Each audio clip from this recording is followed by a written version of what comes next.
So welcome back students to our lecture 2 on rectilinear motion or motion in straight line. तो students हम लोगों ने last lecture में क्या क्या पढ़ा? लास्ट लेक्चर में हम लोगों ने बेसिक इंट्रोडक्शन देखा मोशन के बारे में, मोशन इन स्ट्रेट लाइन में। हम लोगों ने सबसे पहले पढ़ा कि मोशन क्या होता है, ठीक है। मोशन क्या था? Change in position of any body और you can say any quantity और object with respect to another quantity or object is known as motion, ठीक है। ये हम लोगों ने मोशन के बारे में देखा। उसके बाद हम लोगों ने पढ़ा अंदर कॉन्सेप्ट ऑफ पार्टिकल पढ़ा। पार्टिकल यानी a point like object endowed with mass, ठीक है, उसके बारे में हम लोगों ने पढ़ा। फिर फ्रेम ऑफ रेफरेंस पढ़ा। फ्रेम ऑफ रेफरेंस क्या था? The point from where the observer takes the observation is known as frame of reference. उसके बाद हम लोगों ने डिस्टेंस और डिस्प्लेसमेंट के बारे में पढ़ा स्टूडेंट्स, ठीक है। अब डिस्टेंस और डिस्प्लेसमेंट के बारे में हम लोगों ने काफ़ी डीपली पढ़ा और उसके बेस पे बहुत से सम्स और बहुत से एग्जाम्पल्स किए जो आपके JEE और नीट दोनों में आते हैं, ठीक है। तो आज लास्ट लेक्चर में मैंने बताया था आपको कि एक तो ऐसे ट्रिकी टाइप से थोड़े क्वेश्चंस हैं जिसको हम लोग करेंगे आज के इस लेक्चर में, जो 100% JEE नीट के लिए है, ठीक है। तो बढ़ते हैं, हम अपना लेक्चर स्टार्ट करते हैं और आज के लेक्चर में हम लोग पढ़ेंगे स्पीड और वेलोसिटी के बारे में। उसके बारे में देखने से पहले हम लोग अपना लास्ट लेक्चर का रिमेनिंग पार्ट कर लेते हैं। तो एग्जाम्पल है आप लोगों के पास, एग्जाम्पल या आप लोग कह सकते हो क्वेश्चन है आप लोगों के पास। क्वेश्चन ये है कि an athlete is running on a circular track of radius 50 meter. देखो, आपका एक एथलीट है जो रन कर रहा है किस पे? सर्कुलर ट्रैक पे, ठीक है। ये सर्कुलर हो गया, थोड़ा सा एडजस्ट कर लेना, ड्राइंग अच्छी नहीं है अपनी, हम लोग मैथ्स वाले हैं, ठीक है। तो अब ये सेंटर से इसका रेडियस कह रहा है कि 50 मीटर है, ठीक है, और वो स्टार्ट कर रहा है इस पॉइंट से। ये आपका समझ लो इनिशियल पॉइंट है। अब ये एथलीट रन कर रहा है पूरा सर्कल में, सर्कुलर रनिंग कर रहा है, ठीक है। तो अब ये कह रहा है कि calculate the distance travelled and displacement of the athlete after completing the 5 rounds of track. देखो, सबसे पहले तो ये आप लोगों को कह रहा है कि टोटल डिस्टेंस फाइंड करिए। टोटल डिस्टेंस कैसे फाइंड करोगे आप लोग? 5 राउंड के लिए, ठीक है, 5 राउंड के लिए है। 5 राउंड के लिए आपको डिस्टेंस फाइंड करना है और उसके बाद आपको ये कह रहा है, क्या कह रहा है कि displacement of the athlete after completing 5 rounds of the track, ठीक है। तो आपको सेम 5 राउंड के लिए डिस्प्लेसमेंट भी कह रहा है। देखो स्टूडेंट्स, इन दो चीजों में से देखो, ये क्वेश्चन आपके JEE नीट का है तो प्लीज ध्यान दीजिए। तो देखो, इन दोनों क्वेश्चंस में से आपको इस क्वेश्चन का आंसर 100% पता लग जाना चाहिए। कैसे?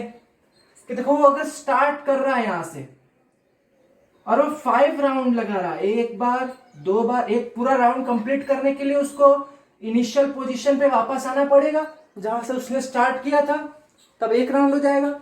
इस तरीके से वो 5 बार राउंड लगा रहा है। तो देखो, अगर कोई भी पार्टिकल है या सपोज ये एथलीट ही है, अब वो चाहे 5 राउंड लगाए या 50 राउंड लगाए, 1 राउंड कंप्लीट करने के लिए उसको तो अपने इनिशियल पोजीशन पे ही आना पड़ेगा। अब आप चाहे 5 लगाए, 50 लगाए या 500 राउंड लगाए, फिर भी उसका डिस्प्लेसमेंट क्या आ जाएगा? 0 आ जाएगा। यानी हमारा आ गया आंसर सेकंड वाले का कि displacement for 5 rounds will be equal to 0। Why? क्योंकि वो जहां से शुरू कर रहा है वहीं आ जा रहा है। जिसका एक मैं आपको, ये सर्कुलर है, सर्कुलर में आपको शायद थोड़ी समझने में परेशानी होती हो, तो मैं आपको एक स्ट्रेट लाइन का बता देता हूं एक एग्जांपल। कि सपोज ये एक मैन है, ये पॉइंट ए से पॉइंट बी गया, ठीक है, point A to point B गया, अब पॉइंट बी से पॉइंट ए पे वापिस आ गया, ठीक है। तो इसने डिस्टेंस कितना कवर किया होगा? सपोज ये डिस्टेंस डी है, ये डिस्टेंस डी है, तो टोटल डिस्टेंस तो इसने 2d कवर किया होगा 100%, ये बात एकदम सही है। लेकिन इसने डिस्प्लेसमेंट कितना कवर किया? 0। क्यों? क्योंकि इसने जहां से स्टार्ट किया था अगेन घूम फिर के, तो ये वापस वहीं आ गया, सो इसका डिस्प्लेसमेंट 0 हो गया। सेम इस कंडीशन में इसने इनिशियल पॉइंट से स्टार्ट किया था, इसको एक राउंड कंप्लीट करने के लिए वापस इनिशियल पॉइंट पे आना पड़ेगा, यानी आपका डिस्प्लेसमेंट इस केस में 0 हो गया, ठीक है। अब हम लोग टोटल डिस्टेंस फाइंड करते हैं। टोटल डिस्टेंस कैसे फाइंड करेंगे? यहाँ पे हमको रेडियस क्यों दिया गया है? इसी के लिए दिया गया है। तो टोटल डिस्टेंस फॉर 5 राउंड, तो 5 इंटू सर्कल का आ जाएगा 2 पाई आर, सर्कल है हमारे पास इसके लिए, तो 5 इंटू 2 इंटू 3.14 वैल्यू होती है पाई की, आप लोगों ने पढ़ा ही है, इंटू 50, कैलकुलेट कर लो, हम भी कैलकुलेट कर लेते हैं। 5 इंटू 2 इंटू 3.14 इंटू 50, तो ये आ गया आपका 1570 मीटर्स, यानी इक्विवेलेंट टू, अगर आपको एक किलोमीटर में आंसर मांग रहा है तो ये 1.570 किलोमीटर्स, या इसको आप लोग ये भी कह सकते हो राउंड ऑफ करके, क्योंकि इसका क्या है, इनसिग्निफिकेंट डिजिट मोर देन 5 है, तो ये इंक्रीज हो जाएगा 1, ये 1.6 किलोमीटर्स। ये तीनों आंसर्स हो सकते हैं आपके, ठीक है। चेक कर लेते हैं, आंसर एकदम करेक्ट है।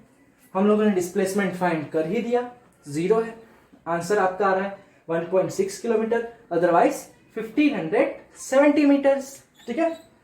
तो अब ये एक क्वेश्चन हो गया हमारा, किसका? जी और नीट का, ठीक है।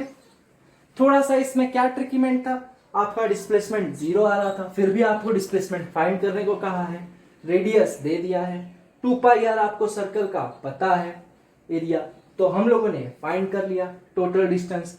तो 5 इंटू 2 इंटू 5 क्यों लिया? उसने 5 राउंड्स लगाए हैं, तो टोटल डिस्टेंस फाइंड करने के लिए हमको 5 टाइम्स करना पड़ेगा, तो ये आंसर आपका मेन आ गया है, ठीक है। तो इसको करते हैं रब और चलते हैं हमारे नेक्स्ट जेडब्ल्यू नीट के क्वेश्चन के ऊपर। एक बहुत ही सिंपल सा क्वेश्चन है, अगर स्टूडेंट्स आप लोग ध्यान दें तो ये आपको इतना सिंपल लगेगा कि मतलब आप लोग कहोगे कि सर अभी तक पे सबसे सिंपल क्वेश्चन ये होगा, ठीक है। तो यहां पे आपको कह रहा है, a man has to walk 50 meter due north, 40 meter due east and 20 meter due south. मतलब सपोज ये पॉइंट ए है, यहां पे एक इंसान खड़ा है, अब उसको 50 मीटर जाना है, सॉरी इधर ले लेते हैं हम लोग क्योंकि ऊपर स्पेस नहीं, ये पॉइंट ए है इनिशियल पॉइंट, उसको 50 मीटर नॉर्थ डायरेक्शन में जाना है, ठीक है। ये हो गया 50 मीटर हमारे पास, फिर उसके बाद 40 मीटर वो जा रहा है ईस्ट डायरेक्शन में, ठीक है। फिर उसके बाद वो 20 मीटर आ रहा है साउथ डायरेक्शन में, सही है। नॉर्थ गया, फिर ईस्ट गया, फिर साउथ में आया, ठीक है। तो टोटल अब डिस्टेंस आपको इसमें कहा ही होगा कि what distance he has to walk to reach the field, मतलब उसको टोटल कितना डिस्टेंस उसका होगा कवर इसको यहां इस पॉइंट पे पहुंचने के लिए, पॉइंट बी, ठीक है। और सेकंड उसने पूछा है कि what is the displacement from his house to the field, मतलब उसका डिस्प्लेसमेंट कितना होगा। सबसे पहले आपको ये कह दिया है क्या कि टोटल डिस्टेंस फाइंड करो, ठीक है। सेकंड आपको ये कह दिया है कि टोटल डिस्प्लेसमेंट फाइंड करो, ठीक है। अब इसमें आप लोगों को डिस्टेंस तो बड़े आसानी से मिल जाएगा, क्योंकि टोटल डिस्टेंस तो आपको दिख ही रहा है 1 नंबर का टोटल डिस्टेंस, कैपिटल डी रखता हूं इसको अभी, तो ये 50 सब मीटर में ही है। अगर कोई सपोज इसमें से सेंटीमीटर में होता तो हम लोग उसको मीटर में कन्वर्ट कर लेते, या कोई किलोमीटर में होता तो उसको भी हम मीटर में कन्वर्ट कर लेते, ठीक है। 40 प्लस 20, तो टोटल कितना कवर किया इसने, 110 मीटर। सही है, कहीं गलत नहीं है, टोटल डिस्टेंस हमारे पास आ गया 110 मीटर, ठीक है। अब सेकेंड थिंग, आप लोग डिस्प्लेसमेंट कैसे फाइंड करोगे। डिस्प्लेसमेंट का मैंने आप लोगों को क्या बताया था डेफिनेशन, क्या, the shortest distance from initial position to final position, यानी इन दोनों के बीच का शॉर्टेस्ट डिस्टेंस ये होगा, ये ए और बी हमारा हो जाएगा क्या, डिस्प्लेसमेंट। तो अब आप लोगों के मन में आएगा कि सर अब इसको कैसे फाइंड करें। देखो ये 20 अगर हम इसके परपेंडिकुलर लाइन ड्रॉ कर दें स्ट्रेट में, परपेंडिकुलर नहीं, तो ये 20 इक्वल होगा इस 20 के, मतलब ये 20 मीटर है तो इस लाइन के ऊपर का जितना भी पोर्शन है ये भी 20 मीटर होगा, और इस लाइन के नीचे वाला ये 30 मीटर होगा।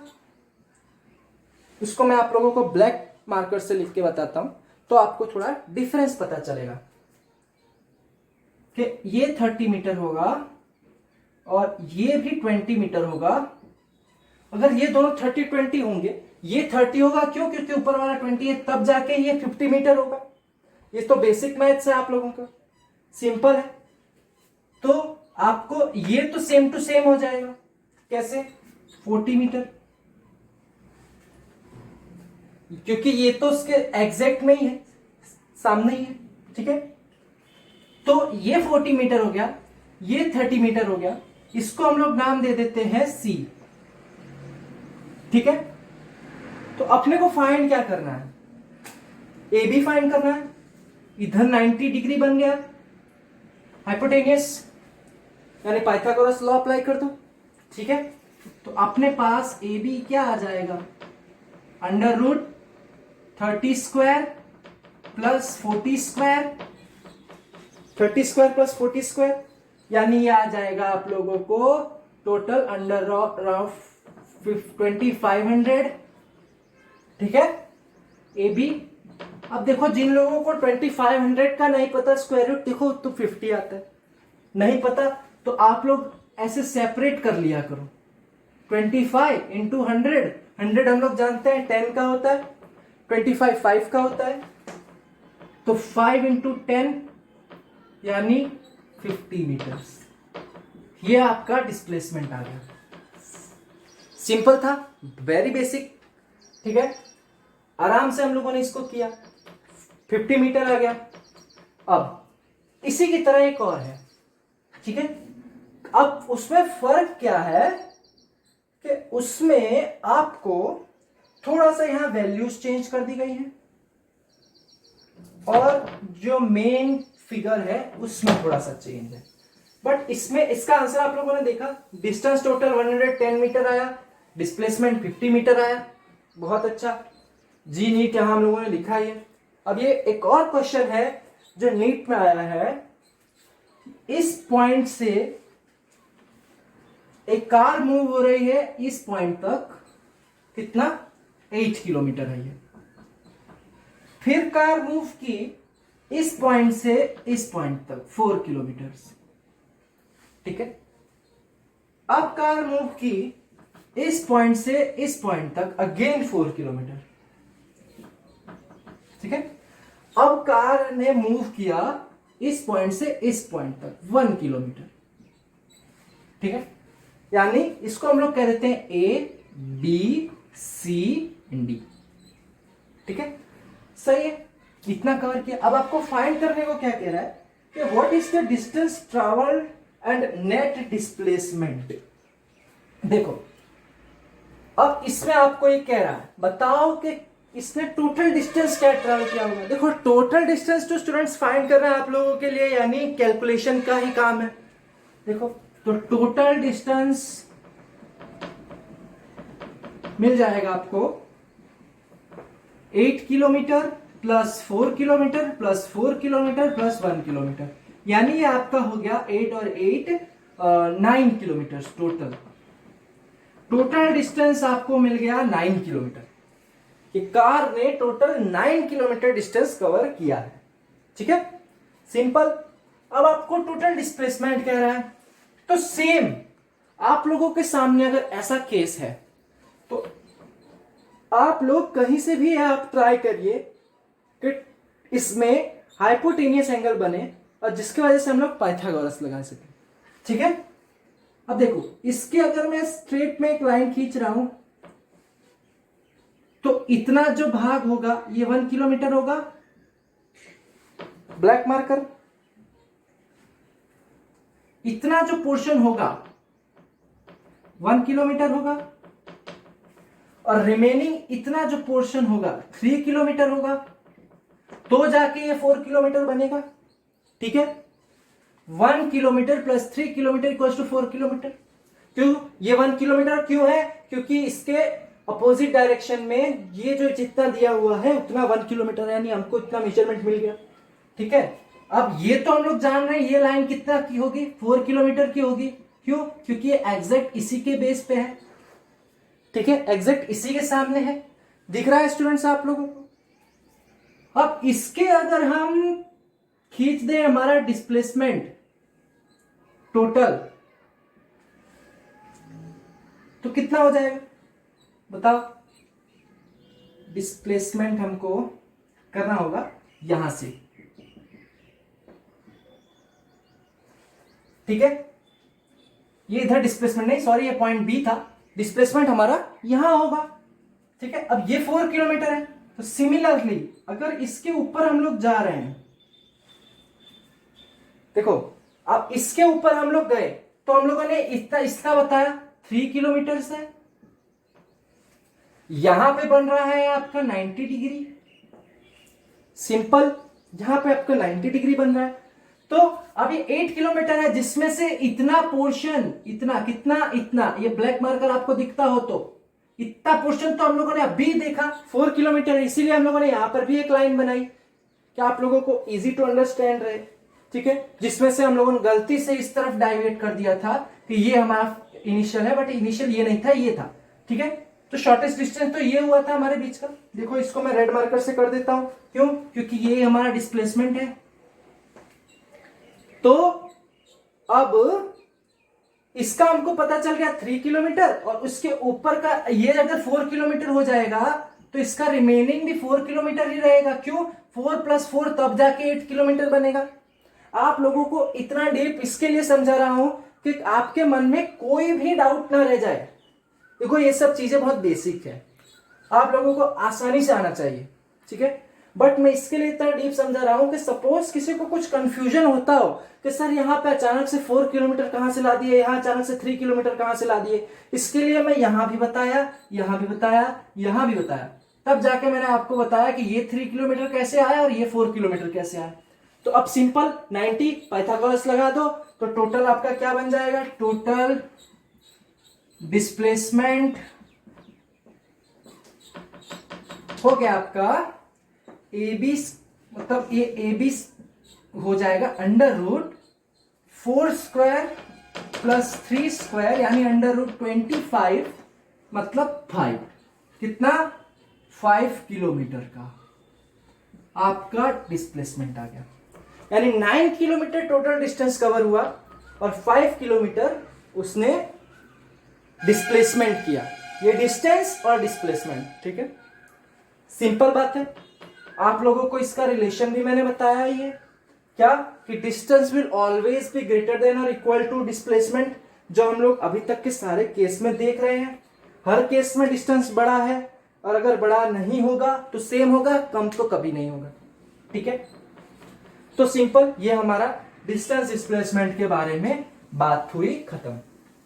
ठीक है, एक इसके बारे में एक और एग्जांपल देखते हैं हम लोग, जी नीट का ही है। कोई एडिशनल में मतलब कोई ऐसा आप लोगों को एग्जांपल सॉल्व नहीं करवाऊंगा स्टूडेंट्स जिसकी आपको जरूरत नहीं है। जी नीट के ही कराएंगे, कॉम्पिटिटिव लेवल के ही कराएंगे, अदरवाइज बोर्ड के कराएंगे। बट फिलहाल अगर मैंने यहां लिखा है जी नीट, यानी मैं जी नीट का ही करवा रहा हूं, कोई बाहर का क्वेश्चन नहीं है इसमें से। आप लोग सर्च करो, मिल जाएगा आपको, ठीक है। अब इसमें हमारा एक नेक्स्ट क्वेश्चन ये है कि a boy walking along a straight line.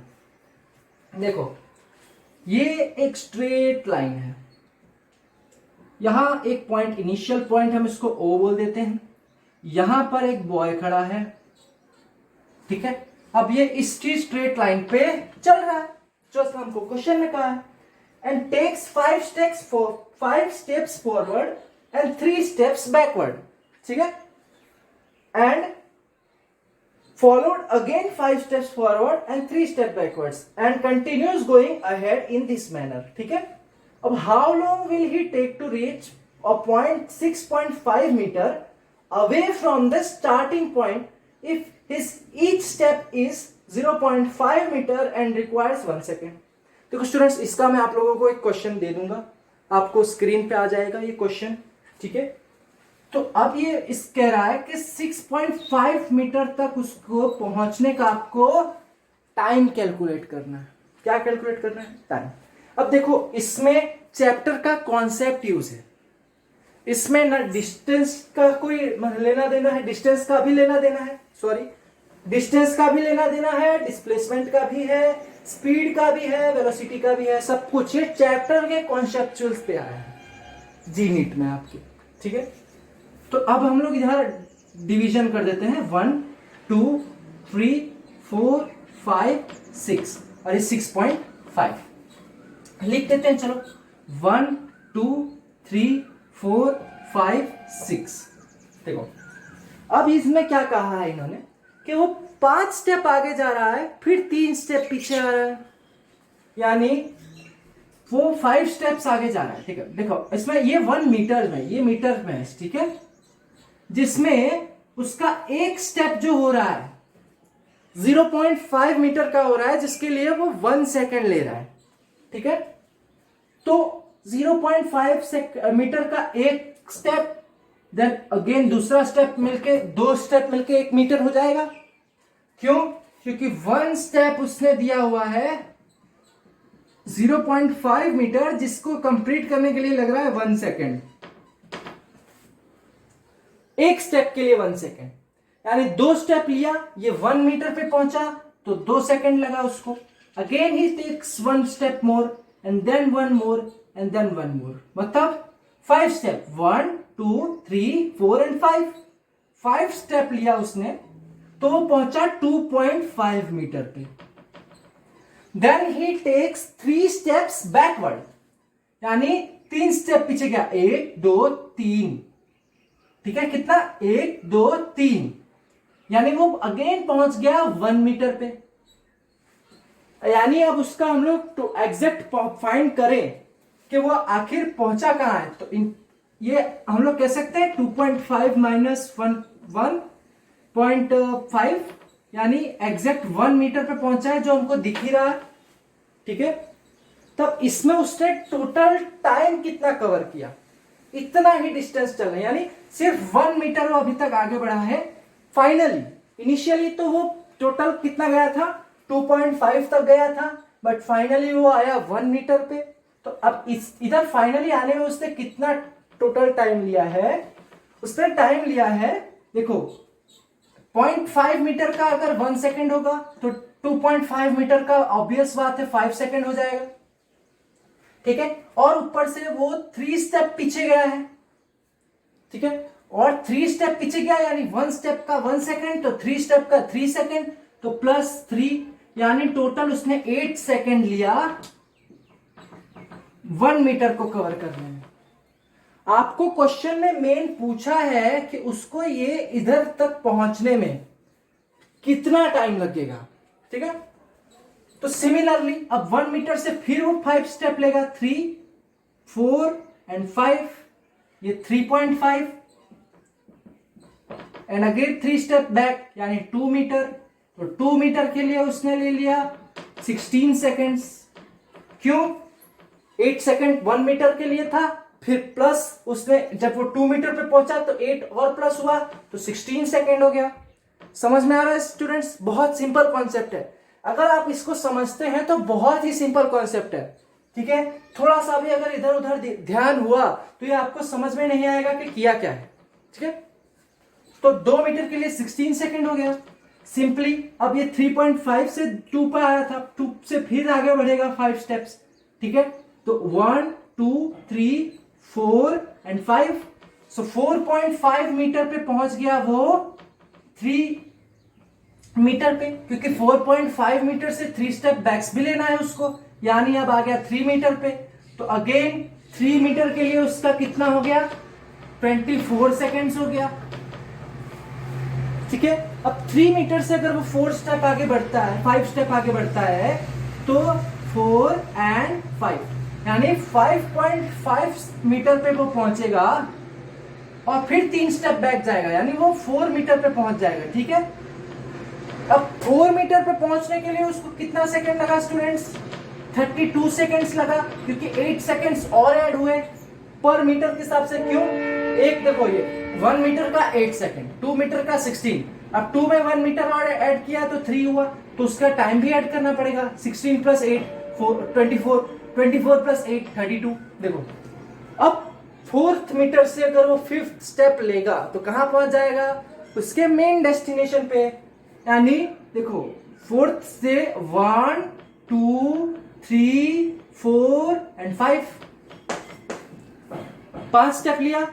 अब 5 स्टेप का हमको इधर हमारा डिस्टेंस से कोई काम नहीं है। 5 स्टेप यानी 1 स्टेप का 1 सेकेंड, तो 5 स्टेप का कितना सेकेंड? 5 सेकेंड।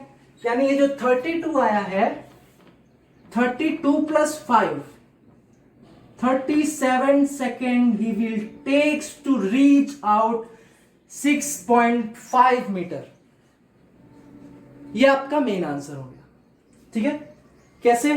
आप लोगों को समझाया ही है। आप लोग कहोगे तो मैं नेक्स्ट लेक्चर में एक और ऐसा ही एक बढ़िया सा एग्जांपल ले लूंगा, ठीक है, सेम, और आपको और डिटेल में समझाऊंगा, ठीक है। तो ये आपका चीज हुई, ठीक है। ये आपके जी नीट के क्वेश्चन थे, किसके रिलेटेड? आपके डिस्टेंस और डिस्प्लेसमेंट के रिलेटेड, ठीक है, जिसमें से आपको ये इंपॉर्टेंट था। आज के लेक्चर में अभी तक मैंने जितना करवाया सब इंपॉर्टेंट था, ठीक है, जो आपके मोस्ट प्रोबेबली क्वेश्चंस हैं आने में कॉम्पिटिटिव लेवल में, यानी जी नीट और अदर कॉम्पिटिटिव एग्जाम्स में, ठीक है स्टूडेंट्स। तो ये बात हो गई आपके लेक्चर 2 की। एक्चुअली हम लोगों ने सोचा था कि लेक्चर 2 में हम लोग वेलोसिटी और स्पीड के बारे में पढ़ाएंगे, बट जो रिमेनिंग के कुछ आपके जी नीट के क्वेश्चंस थे उनको सॉल्व करने में और उनको सॉल्व करवाने में इतना टाइम लग गया कि अगर हम अभी वो टॉपिक स्टार्ट कर दें तो टॉपिक को सिर्फ हमको एक्सप्लेन करके छोड़ देना पड़ेगा, हम उसके एग्जाम्पल्स नहीं करा पाएंगे। तो एग्जाम्पल्स करवाने के लिए स्टूडेंट्स, एग्जाम्पल्स करवाने के लिए हमें वो टॉपिक लेना पड़ेगा लेक्चर नंबर 3 में, ठीक है students. So sorry for this inconvenience, but आप लोगों को लेक्चर 3 से कंटिन्यू हो जाएगा। ये स्टूडेंट्स एक एक्स्ट्रा लेक्चर इसके लिए रखा मैंने डिस्टेंस और डिस्प्लेसमेंट पे, क्योंकि लास्ट लेक्चर में ये रह गया था, और अगर लास्ट लेक्चर में अगर ये सब मैं कवर करने चाहता तो लेक्चर अबाउट 1 आवर का हो जाता, जो कि अपलोड करना पाठक सर के लिए बहुत मुश्किल बात है, ठीक है। तो ये आपका एक्स्ट्रा लेक्चर था, आपको स्टार्टिंग में मैंने बताया नहीं, एक्स्ट्रा लेक्चर 2, ठीक है, या आप कह सकते हो लेक्चर नंबर 1.1, ठीक है, इसको हम लोग लेक्चर नंबर 1.1 बोल देते हैं, लेक्चर नंबर 1.1, ठीक है। ये आपका लेक्चर नंबर 1.1 था। नेक्स्ट आपको लेक्चर नंबर 2 आएगा, ठीक है, वो आपका पूरा डिपेंडेंट रहेगा स्पीड और वेलोसिटी पे। उस पर हम लोग बहुत से अच्छे अच्छे कॉम्पिटिटिव लेवल के सम्स यूं सॉल्व करेंगे। क्यों से सॉल्व करेंगे? यूं से सॉल्व करेंगे, ठीक है, चुटकियों पे। क्यों? Because you are here with understanding physics, means understanding physics very easy, ठीक है। So meet you in next lecture. Thanks for watching. Channel को लाइक कीजिए, सब्सक्राइब कीजिए, शेयर कीजिए स्टूडेंट्स, जितना हो सके उतना शेयर कीजिए। जी नीट की चीजें आपके फ्रेंड्स को भी शेयर कीजिए, जिससे क्या होगा कि उनको भी फायदा मिलेगा। ठीक है, ये आपके 11th का second chapter motion in straight line, जिसको हम लोग रेक्टिलिनियर मोशन कहते हैं, उसका एक्स्ट्रा लेक्चर था, लेक्चर नंबर 1 के बेस पे। ठीक है स्टूडेंट्स, तो आज के लिए इतना ही रखते हैं। Thanks for watching, meet you in next lecture.